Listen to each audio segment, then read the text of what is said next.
What's going on, family? This was my Tuesday night Bible study, family. Just a little food for thought. Proverbs chapter 3, starting at verse 1. Proverbs 3 verse 1 says, "My son, do not forget my law, but let your heart keep my commands. For length of days and long life and peace they will add to you. Let not mercy and truth forsake you. Bind them around your neck and write them on the tablet of your heart, and so find favor and high esteem in the sight of God and man. Trust in the Lord with all your heart and lean not on your own understanding. In all your ways acknowledge him, and he shall direct your paths. Do not be wise in your own eyes. Fear the Lord and depart from evil."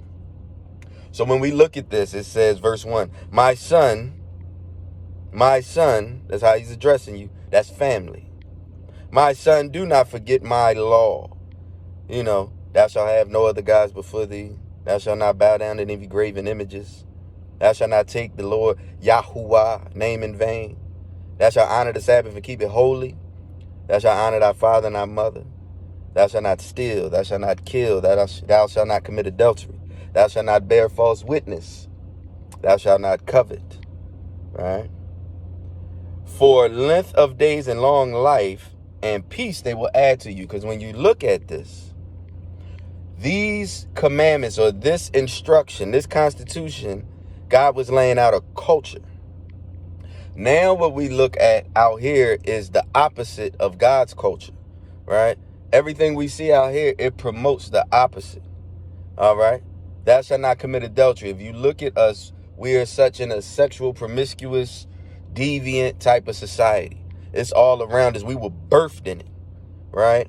Look at how we dress, look how we view things. Look at the music we listen to, the TV shows. We're so indoctrinated with it, we don't even recognize it half the time. On the billboards, on a poster, commercials, right? I mean, it's cartoons. That's one of the ways they sneaking it in, cartoons. I put a show on for my daughter. It's a cartoon, Arthur. I grew up off of. Put it on for my daughter. I said, cool. I put on Arthur. Ain't nothing wrong with that.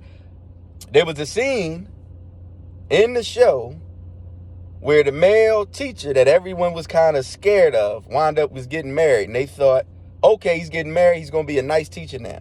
Fast forward, by the end of the episode, he was getting married. He was getting married to a man. I cut the show off. I was so upset. My daughter wasn't really paying attention. Thank the Most High. It says, "My son, do not forget my law, but let your heart keep my commands. For length of days and long life and peace they will add to you." One of the commands was, "Thou shalt not kill." Right? This isn't talking about self-defense. This isn't talking about when you got to go to war for your nation. This is talking about lying and waiting to viciously murder your brother or sister. Right? This ties into abortion. This ties into, here we go, even deeper. Because Christ says if you have hate in your heart for your brother, you've already murdered. All right. And we look around, we got a murderous culture. It's so crazy where you'll have someone get murdered. They'll go to the funeral. They cry their eyes out. Then get in their car and listen to murder music on their way home. Right? I told you we were birthed in this, we were birthed in this chaos, this sin, this ridiculousness, this wickedness. All right. It says, "My son, do not forget my law, but let your heart keep my commands. For length of days and long life and peace they will add to you. Thou shalt not covet."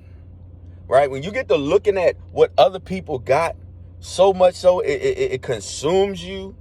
Right? Not that you looking like, oh, okay, maybe I can inspire to that. But you looking to the point where you getting so jealous and envious. Right? It starts to eat you up. And now you are not grateful for what the Most High has blessed you with. You have no type of contentment. Right? These things are going opposite of the culture that God was laying out for us. And what it does, it takes away our peace.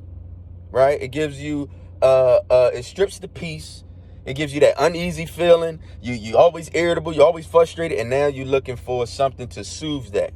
Right now we go to drugs. We go to alcohol. We go to, we'll spend all night binging a show, watching, playing a video game at the club, whatever it is, so forth and so on. Right. My son, do not forget my law, but let your heart keep my commands. And when it's talking about your heart, it's talking about your mind. Keep this at the forefront of your brain. Because every day, there's a fight for your attention. There's so many things trying to intrude in your thoughts. Where the scriptures say we're supposed to meditate on his law day and night. Right? He will keep him in perfect peace whose mind is stayed on thee. So every day, all day, we're battling in our minds because there's so many things trying to enter in and out to take your mind off of God. It's distractions. It says, verse 2, for length of days and long life and peace, they will add to you. Peace, long life. All right. Peace, long life. Thou shalt not steal. All right. Right now, we got this epidemic, I'll call it, of carjacking. Right now, carjacking ain't new, but it's like popularized now. Right. Especially these youngins. The youngins is doing it. You didn't get no money. Not saying that's better, but you just like this. I talked to one young guy. He's about 19. He said right now they're hyped off of adrenaline. Right. It ain't about money. It ain't about none of that. It's adrenaline.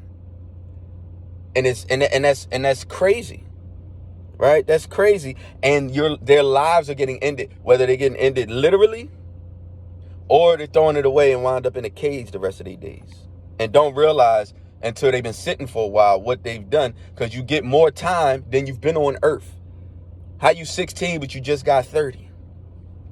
It says, my son, do not forget my law, but let your heart keep my commands. For length of days and long life and peace, they will add to you.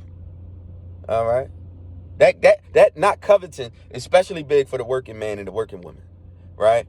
Because you go to work and a lot of times it's hard to make them ends meet, and yet you turn on the TV and you're watching this false sense of glamour all over the place, right? You'll lose your reality watching reality shows. It's a trap and a trick. Verse 3 says, let not mercy and truth forsake you. Bind them around your neck and write them on the tablet of your heart. All right. Have mercy. Don't be merciless. And truth. Christ says, you shall know the truth and the truth shall set you free. The only way to know the truth, right, is to know who is truth. Christ says, I'm the way, the truth, and the life. No one comes to the Father except through me, right? It also says in the scriptures, study to show thyself approved. We have to learn to read more than just a post. All right. We have to learn to read more than just a post. It says, and so, verse 4, find favor and high esteem in the sight of God and man. Because even when people don't like you, I learned this. When you got truth in your heart, they may not like you, but they learn to respect what you do and what you say because you conduct yourself in a certain manner.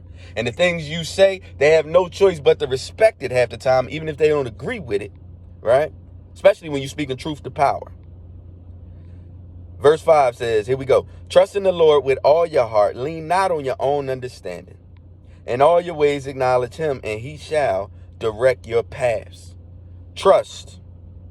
To rely on, right? To lean on. That's why it tells you don't lean on your own understanding, right? Trust. Lean. Okay? These are, to the world, it sounds like a crutch. To the world, it sounds like you can't hold your own. All right. But when you look at it in reality, you're trusting in something. You're leaning on something, whether it's yourself, what you think is yourself. It's really what you have been convinced this is your thoughts, right? When you've been programmed. OK, from the time you hit grade school. All right. From the time you hit grade school, whether it was the Rockefeller educational industrial system or whatever you was taught. Right. From the time we were young, we was taught the ways of the world. We've been educated. We got doctrines in Satan's kingdom. All right. So now we have to deprogram and reprogram to learn not to trust in the world, not to trust in ourselves, but to trust in the Lord, trust in the Most High, with all our heart and lean not on our own understanding. In all our ways acknowledge him, and he shall direct your path. Right? This word is our GPS system. It's our GPS. All right? If you use a GPS, especially in a place where you have never been, you are paying attention so hard to that GPS, especially when it get dark. Especially when it get dark out. You paying very close attention to that GPS. Well, this is how it is with the word of the Most High. Right? This is how it is following Yeshua. When your life especially get dark, this is when you got to pay even more close attention, right? When your finances is messed up, your relationship is messed up, right? You caught up in sin, you caught up in these strongholds, and you don't even know how to get out. You depressed, you angry, you bitter, you frustrated, you got all this stuff, you seen all this wickedness, right? You're trying to, your brain wants to rationalize it and try to explain this stuff away. It can't, all right? And you'll go crazy trying to, all right? It says, trust in the Most High with all your heart. Lean not on your own understanding. In all your ways acknowledge him, and he shall direct your path. Do not be wise in your own eyes. Fear the Lord and depart from evil. Do not be wise in your own eyes. Fear the Lord and depart from evil. All right? These are instructions on how to live with peace and long life. Who don't want that? Who don't want that? All right. Please, when you approach the scriptures, see this as life instructions. Also, there's miracles, there's prophecies, but you're hearing from the Creator who got breath in you right now. Right? Who blew breath in you. That's what man is. Man's body was made from the dust. Man is a living soul with God's breath in him. Right? When we die, that body goes back to the dust, and God takes that breath back, and we wait upon his resurrection. Right? And we face judgment. Whether you followed after Messiah or you denied him. That's on you. This is just a little food for thought. I hope y'all enjoyed that. Most High bless you in the name of Yeshua. Amen.